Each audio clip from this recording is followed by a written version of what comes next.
Any conversation between mathematicians involving pi sooner or later involves Euler's number e. One reason for this might be that both numbers are irrational. But this is not really the answer because square root of 2 is irrational, and we rarely link pi and square root of 2 in a way that we link pi and Euler's number.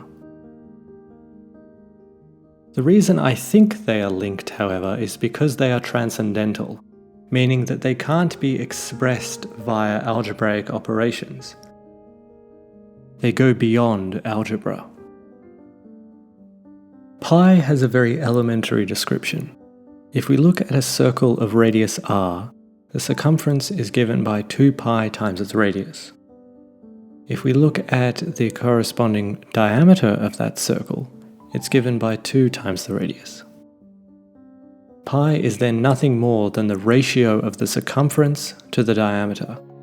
Granted this elementary description of pi, it's natural to ask whether Euler's number e admits such a geometric characterization. In other words, is Euler's number geometric?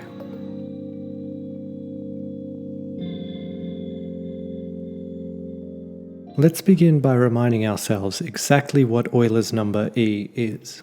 To do this, suppose we have $20 and we want to put this in a bank account. The first bank, Buzz Bank, offers us an interest rate of 50% which is compounded every 6 months. A beer bank, on the other hand, offers us an interest rate of 100% compounded annually. Which bank do we choose? Do we choose Buzz Bank with the interest rate of 50% compounded twice a year? Or do we choose a beer bank which has an interest rate of 100% compounded annually? To check this, let's look at how much Buzz Bank will give us after 2 years if we choose to go with them. So initially we'll have $20. Then after 6 months, we'll have 20 plus half of what we had in the previous investment. So we'll have 20 plus 1/2 of 20. This will give us 20 plus 10. In other words, we'll have $30 after 6 months. After 1 year, we'll have what we had in the previous compound, so $30, plus 1/2 of that previous investment. So we'll have 1/2 of 30. This will give us 30 plus 15. In other words, we'll have $45 after 1 year. After 18 months, we'll have 45 plus 1/2 of 45. That'll be 45 plus 22.5. And so we'll end up with $67.5 after 18 months.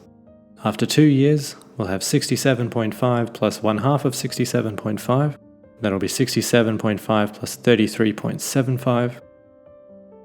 And so after 2 years, we'll have $101.25. So let's now check how much a beer bank will give us after 2 years if we choose to go with them. Again, initially we'll have $20. The interest rate is compounded annually, so after 1 year we'll have 20 plus our initial investment. So we'll have $40 at the end of 1 year. And then after 2 years, we'll have 40 plus what we had in the previous compound. So we'll have 40 plus 40. In other words, we'll have $80 at the end of 2 years if we choose to go with a beer bank. So from here, it's clear that Buzz Bank, with an interest rate of 50% compounded every 6 months, is better than a beer bank, which offers us an interest rate of 100% compounded annually. So compounding at a rate of 1/2, or 50%, twice a year is far better than compounding at a rate of 1, or 100%, once per year. So what if we now compound at a rate of 1/12 every month? We saw that it was better to compound at a rate of 50% every 6 months compared to compounding at a rate of 100% every year. So what if we compounded at a rate of 1/12, or 8.33% every month? If we do the calculation, then initially again we have $20, and I'm just going to denote that by A0. Then in the next compound we'll have A0 plus 1/12 of A0. And then in the next compound, in the second compound, we'll have A1 plus 1/12 of A1.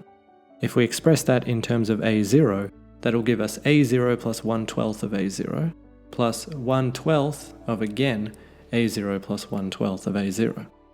Now if we expand that out, that's just going to be A0 plus 1/12 of A0 plus 1/12 of A0 plus 1/12 squared of A0. So if we factor out the a0, we'll have a2, so the second compound will be given by a0 times 1 plus 1/12 plus 1/12 plus 1/12 squared.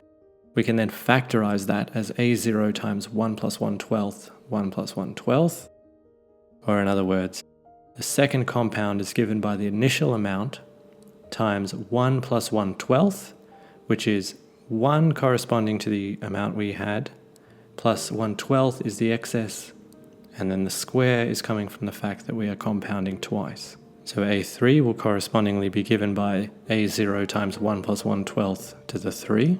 So after 2 years, the 24th compound will be given by the initial amount times 1 plus 1/12 to the 24. And if we do this calculation with a0 being 20, we get $136.559. So as we see, it's better to compound at a rate of 1/12 every month than it would be to compound at a rate of 1/2 every 6 months, or even worse, compound at a rate of 100% every year. Well, what if we compound at a rate of 1/n, n times, and let n get really large? Well, the best return would be given by the limit as n tends towards infinity of exactly the quantity we saw before. So the limit as n tends towards infinity of 1 plus 1/n all to the power of n. That would surely, if this number exists, if this limit exists, give us the best return. Well, this number does exist, and this is exactly what Euler's number is.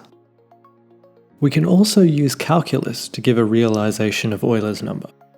Let's consider the exponential function f of x is equal to a to the x for some positive real number a.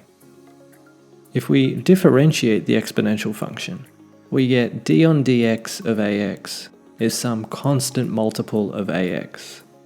Now, that constant is in general not 1, but the value of a for which that constant happens to be 1 is exactly Euler's number. And this is the approach that's taken by Grant Sanderson in his video on Euler's number, which I'd highly recommend.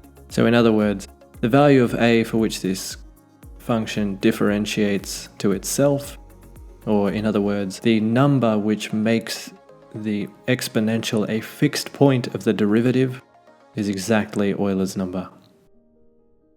Another way of expressing this, using integrals instead of derivatives, is to look at the hyperbola f of x is equal to 1/x. If we consider the area bounded under this curve between 1 and some upper bound, then Euler's number is exactly the upper bound for which this area is equal to 1.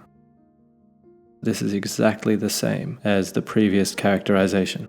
Okay, so we have the following interpretations of Euler's number.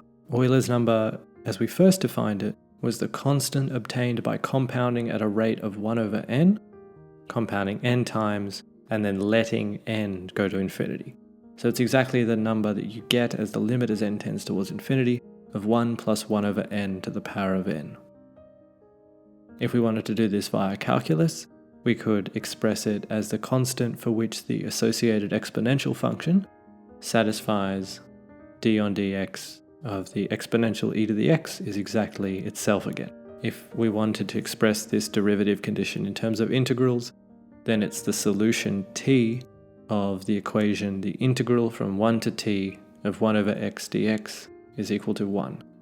So what we see is that these are not geometric characterizations of Euler's number.